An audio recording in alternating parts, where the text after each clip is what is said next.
Ce matin, on s'intéressera à un thème assez important aujourd'hui, c'est la rentrée, c'est vrai. Et on parle des enfants aujourd'hui. Quels enfants ou quel type d'enfants voulons-nous pour le socle de notre famille? Demain, quand on sait que la famille, hein, c'est les enfants d'aujourd'hui qui seront les parents d'hier. Et donc, c'est super intéressant. Alors, coach, on était en train de vous souhaiter bonne rentrée. Alors, j'imagine que chez vous aussi, les habitudes quotidiennes ont changé, c'est-à-dire le réveil beaucoup plus matinal qu'avant. Et il faut laisser tout le monde à l'école, affronter tout le brouhaha du matin. Ce n'est pas plus calme qu'avant. Non, ce n'est pas du tout plus calme qu'avant, c'est plus discipliné qu'avant parce qu'on pouvait se permettre un certain nombre de choses qui ne regardaient que les parents en eux-mêmes, Oui. en eux-mêmes depuis les vacances, depuis qu'on est allé en vacances. Mais aujourd'hui, on est obligé non seulement de se lever très tôt, apprêter les enfants, aller les accompagner, mais également rentrer aussi très tôt pour échanger avec eux, pour voir ce qui s'est passé dans la journée, leurs nouveaux amis, comment est-ce que cela s'est passé, regarder comment est-ce qu'ils ont commencé. Parce que c'est aujourd'hui, je veux dire, cette rentrée est faite pour marquer les empreintes. Vous savez, si vous prenez un mauvais départ, il y aura Une mauvaise arrivée. Mauvaise arrivée, mauvais déroulé de la course et puis mauvaise arrivée. Et après, on n'aura que nos yeux pour pleurer, pour pleurer. Moi, je dis très souvent que les parents n'ont pas à crier sur les enfants s'ils apportent les mauvaises notes. Les parents n'ont pas à crier sur les enfants s'ils apportent les mauvaises notes.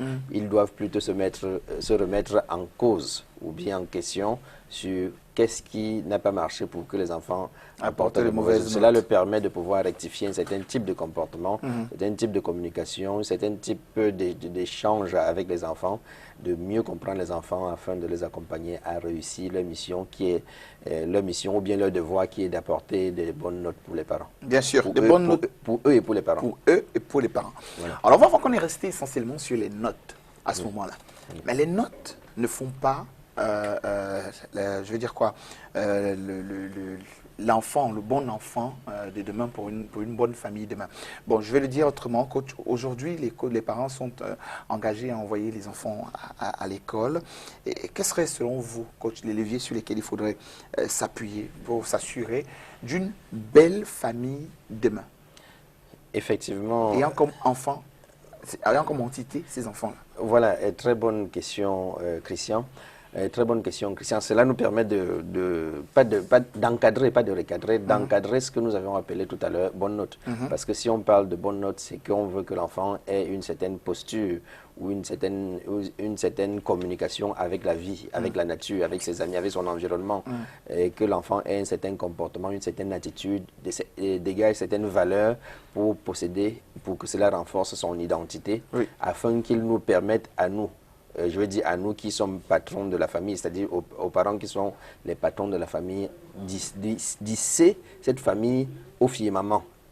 Aux filles maman. Parce que autant l'être humain veut réussir, autant la famille veut réussir. Si toutes les familles étaient réussies, étaient des familles réussies, alors on aurait un bel environnement, on aurait un bel environnement et une satisfaction de pouvoir progresser, je veux dire de pouvoir voir la vie progresser convenablement. Maintenant, quels sont les points sur lesquels le parent doit pouvoir s'appuyer pour avoir des enfants qui ont réussi demain afin de forger un bon socle pour la famille. Il faut dans un premier temps que le parent ait décidé de quel type de famille est-ce qu'il veut avoir.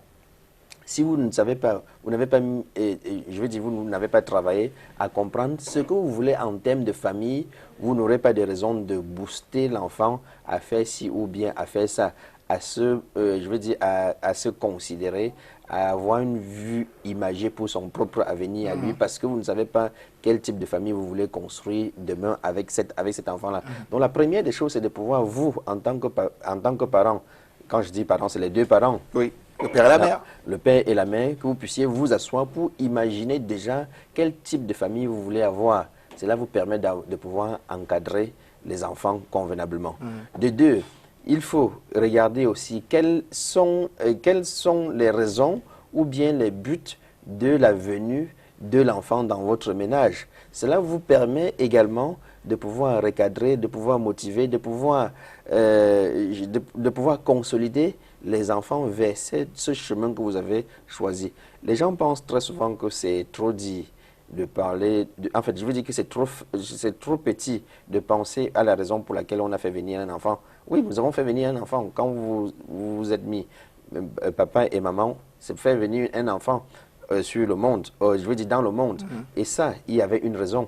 Et on peut revenir, si vous voulez, sur ces raisons-là tout à l'heure. Ou bien comprendre quel est le but de la venue de l'enfant sur Terre, afin que cet enfant vous accompagne à avoir la famille que vous voulez avoir demain. Savoir également que selon les raisons et les buts, vous avez un certain comportement à l'endroit vis-à-vis des enfants, ce qui va automatiquement impacter sur la qualité de comportement que l'enfant doit avoir tout au long de l'année de sa vie sur Terre, ou bien de son année scolaire, puisque nous sommes en train de parler de l'année scolaire. Et si l'enfant a ce type de comportement, alors doit être programmé en lui un certain type d'intelligence qu'il va développer, parce qu'il faut noter que l'être humain a 8 formes d'intelligence. L'enfant doit pouvoir être accro à tel type d'intelligence ou bien à tel autre type d'intelligence. Je dis bien qu'il y en a 8, et également développer un statut préférentiel qui pourra intervenir dans sa vie de couple demain, ou bien dans sa vie professionnelle demain, ou bien même dans sa vie de société.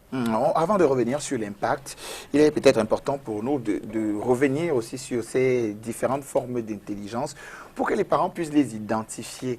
Parce que le parent, certes, il a mis au monde un enfant, il voit juste la morphologie, il peut peut-être mal interpréter un certain nombre de faits autour de lui, mais ça peut peut-être, on va dire, je vais dire quoi, ça peut peut-être être dû du fait d'une intelligence que l'enfant a en lui sur les 8 formes d'intelligence, que je vous propose d'ailleurs de pouvoir énumérer avec nous. Oui, c'est vrai que je vais les énumérer, mais seulement il faut dire aux parents que c'est l'attitude des parents envers les enfants qui développe ce type d'intelligence, ou bien qui affecte ce type d'intelligence. Donc ça ne vient pas comme ça tout seul. C'est vrai que ça peut être collé à la mission de vie de l'enfant, à la mission de vie de l'enfant. Qui lui est assignée par ses parents. Non, sa mission de vie n'est pas assignée par ses parents.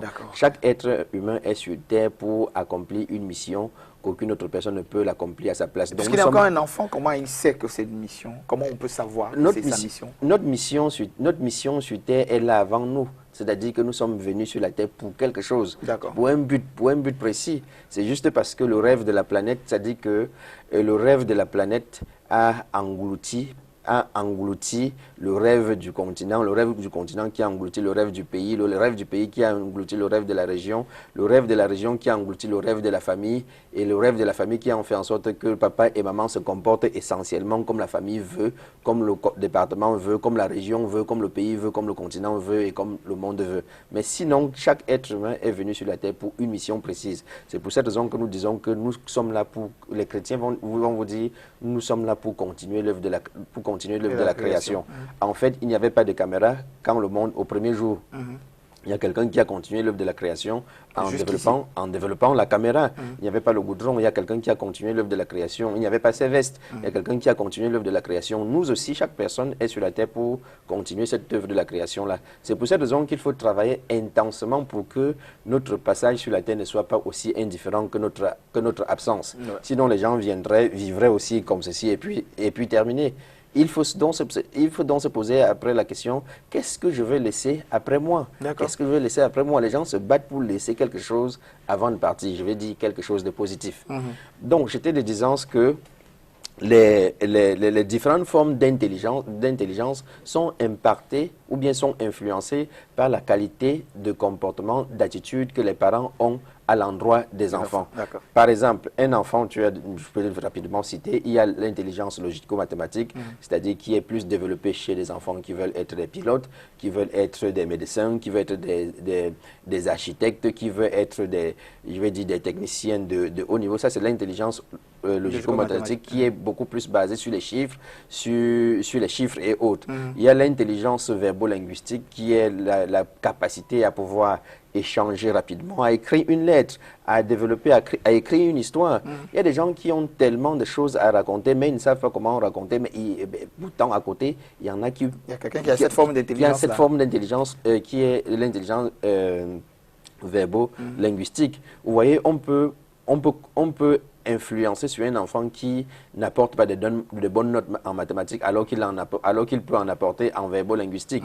On peut influencer sur un enfant qui n'apporte pas de bonnes notes en mathématiques ni en intelligence verbo-linguistique alors qu'il a l'intelligence interpersonnelle, c'est-à-dire qu'il a plus la capacité à rentrer en contact avec les gens, à créer le contact facile. À créer le contact avec des gens. Et pourtant, cet enfant, quand il grandira, il ira à l'université, on va dire, va faire commerce l'astronomie. Non, on pourrait dire va faire commerce international. Ça c'est pour qu'il soit alors que hier on l'avait pas encouragé à développer, à comprendre qu'il a le contact facile avec des gens. C'est une forme d'intelligence qu'il faut encadrer. Même l'intelligence naturaliste, pour les chimistes, il faut encadrer. Oh, la chimie, on ne la voit pas, la chimie, je veux dire, au cours moyen 2 et autres. Il y a l'intelligence musicale, il y a l'intelligence intrapersonnelle, c'est-à-dire la connaissance de soi. Donc, c'est différentes formes d'intelligence sur lesquelles on n'a pas beaucoup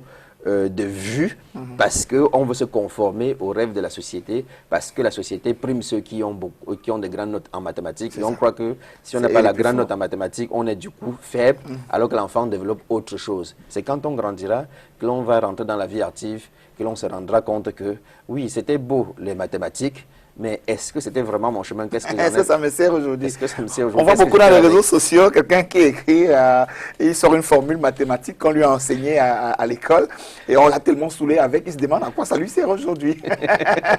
Et oui, bien sûr, c'est un peu la résultante de tout cela. Finalement, il a trouvé son chemin qu'on aurait peut-être pu développer avant.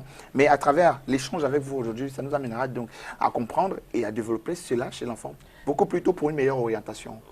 Tout à fait. En regardant quel type de comportement nous avons à l'endroit de ces enfants. Donc, c'est-à-dire qu'on avait un travail sur soi-même d'abord. D'abord un travail sur soi-même, un travail travail dans le couple, c'est-à-dire que le couple doit faire également un travail sur eux-mêmes, parce que ce n'est pas seulement ce que vous dites aux enfants qu'ils comprennent, ils comprennent aussi ce que vous ne dites pas. Le langage non verbal, on appelle ça le langage digital et le langage analogique. Le langage digital, il compte, c'est-à-dire ce que vous dites aux enfants ne compte que de 7%. Ce que vous ne dites pas aux enfants compte de 93%, c'est-à-dire que les enfants comprennent mieux ce que vous ne dites pas que ce que vous dites. Alors cela part donc de mettre en place de bonnes raisons spécifiques qui pourront impacter donc sur l'enfant dans le ménage, parlons du cas du ménage. Oui, c'est là pas du fait de la bonne raison, de la compréhension de la raison pour laquelle cet enfant est venu. Les enfants ne sont pas venus, ils ne sont pas venus en groupe. Ouais. Ils ne sont pas venus en groupe. Chacun est venu à son tour. Il y a les jumeaux. Il y a les jumeaux, des triplés. Oui. Bon, ceux-là, ils sont venus en groupe. Ceux-là sont venus en groupe. Ils sont venus en groupe. Mais après qu'ils soient venus en groupe, et on sait quand même que ces jumeaux, si il est, l'autre il est. Donc là, chacun a toujours une raison. Oui. Et soyez attentifs, chers parents, pour comprendre, c'est de façon très très subtile. Chaque parent va vous dire, j'aime tous mes enfants. Ouais. Mais en fait, c'est vrai, vous aimez tous vos enfants, mais il y a des particularités. Quelqu'un va dire que ça, c'est mon grand-père. Et l'autre, il va dire que ça, c'est mon beau-père. Et on va dire que non, l'autre là, c'est l'homonyme de mon ami. L'autre là, ça veut dire qu'on a une raison. Et comme j'ai dit tout à l'heure, comme nous avons une raison, nous pensons que c'est ce que nous ne disons pas, que c'est ce que nous ne disons pas, les enfants comprennent. Ils comprennent notre attitude à leur endroit. C'est-à-dire que l'enfant qui est venu par malchance, je veux dire qu'on n'avait pas décidé. Bon, on n'avait pas décidé. L'enfant comprend votre communication avec lui. Il comprend votre communication avec lui, même si vous ne parlez pas. Donc, comme un enfant qui n'a pas été voulu, il comprend ça comme ça. Il comprend. Parce que votre attitude parle, le non-verbal parle. C'est pour cette raison, si le parent prend acte de ce que je suis en train de dire, il va recadrer son comportement à l'endroit de l'enfant. C'est pour cette raison que nous sommes là sur le plateau aujourd'hui, pour parler de ça. Donc, je disais qu'il y a des enfants qui viennent, sur la terre parce que les parents ont conçu cet enfant par croyance religieuse. C'est-à-dire que l'être humain, nous ne sommes venus pour continuer, pour remplir la terre. Remplir la terre. Allez, remplissez la terre. Et soumettez-la. Donc, voilà. Ces enfants, vous voyez que quand le parent a fini d'accoucher, c'est bon. C'est bon, il a fini. Mission accomplie. Tout comme quand c'est par mimétisme familial. Ah, mon frère, mon frère a 3 enfants, moi je n'en ai que 2. Bon, il faut me moi, je n'en ai pas encore. Ou bien je n'ai pas mon garçon. Oui, mon héritier. Oui. Si vous passez, c'est vrai en plus. C'est souvent bien de passer dans les endroits bruyants ou bien dans les bars, les snacks pour écouter comment les gens parlent pour jauger socialement la qualité de communication ou bien de psychologie que les gens. Vous allez écouter les gens dire ah, tu as déjà ton héritier. Ah non, bien. Non, l'autre dit non, je suis encore en train de chercher, je suis à 4 filles, il me manque au moins, il me faut quand même un garçon.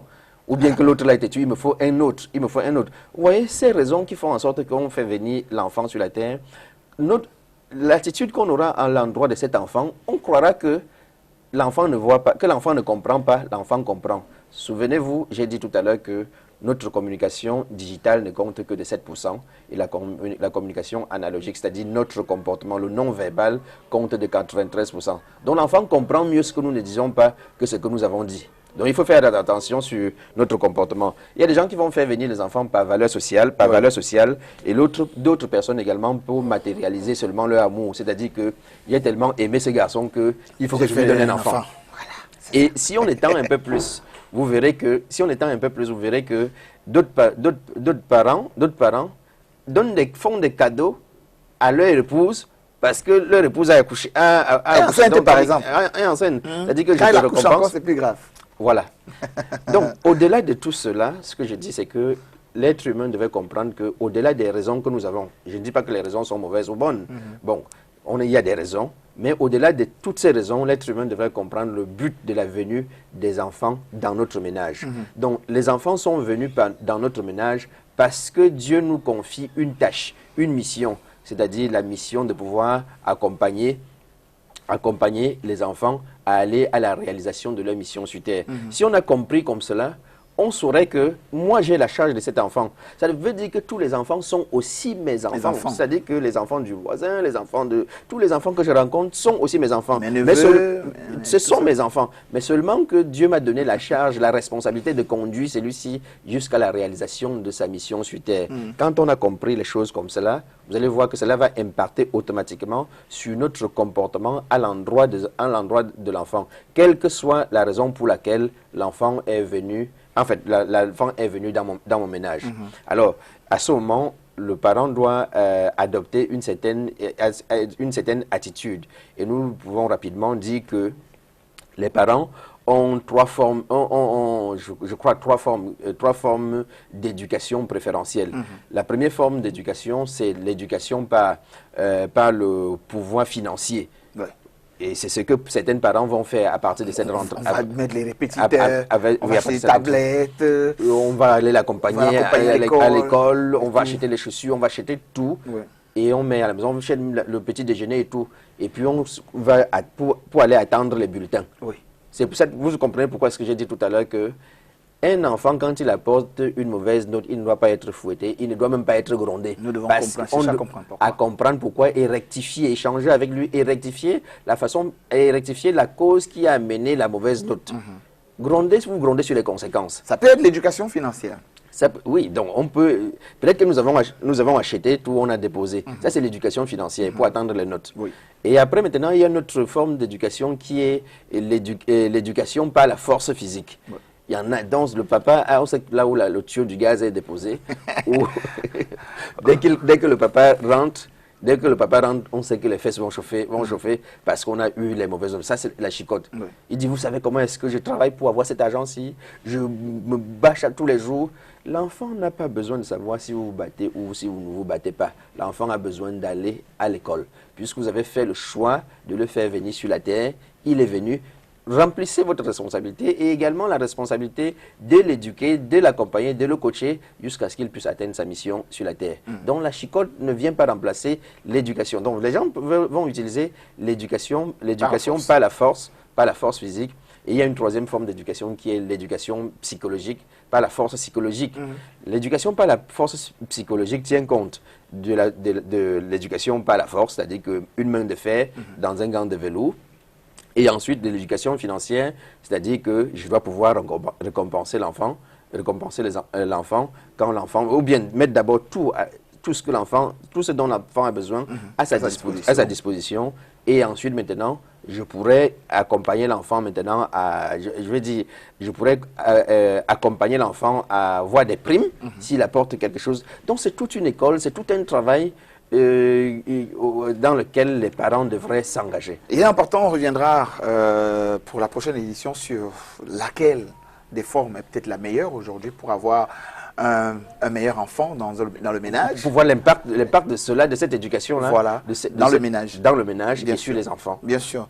Afin de cadrer ce que nous ne voulons pas que l'enfant ne fasse pas à l'école. Voilà. On pense souvent que interdit, ne marche pas avec tel ami que ça suffit. Non. Marche avec tel ami, ne marche pas avec tel ami, ne fais pas telle chose. Il s'en fout de ses conseils.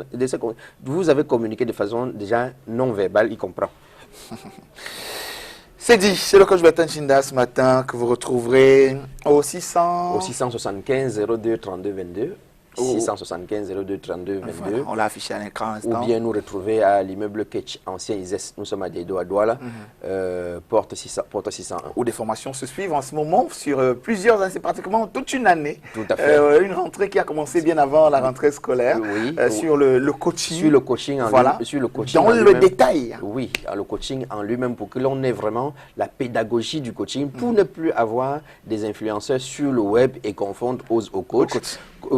Ne plus avoir les motivateurs, les conseillers, les formateurs qui sont confondus au coach. Là, il faut une pédagogie réelle, enseigner une pédagogie réelle du coaching pour que l'on puisse utiliser exactement le coaching ici comme on le fait en Occident. Nous disons que l'Afrique n'est pas un dépotoir où on viendra, c'est-à-dire que les gens marcheront avec les pieds, sur leurs pieds, aux États-Unis, au Canada, en Europe, et quand on arrive en Afrique, on commence à marcher avec la tête. Du tout.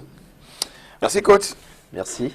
Merci. Vendredi, vous ne serez pas là. Je ne serai pas là vendredi. Le rendez-vous de vendredi, vous avez constaté, il est absent les vendredis parce que justement, il est dans ces formations-là. Ça va durer un bon bout de temps. Il y a des gens qui sont venus de l'étranger pour ça. Et donc, on aura le plaisir de l'avoir essentiellement le lundi, mais on verra comment trouver une formule de l'avoir, de remplacer un peu le vendredi, le temps que la formation s'achève. Allez, c'est moi, c'est mon nom juste en bas. Je vous retrouve demain avec beaucoup de plaisir. Il sera 7h sur cette même antenne. Les programmes se poursuivent. Bonne journée sur STV. Salut.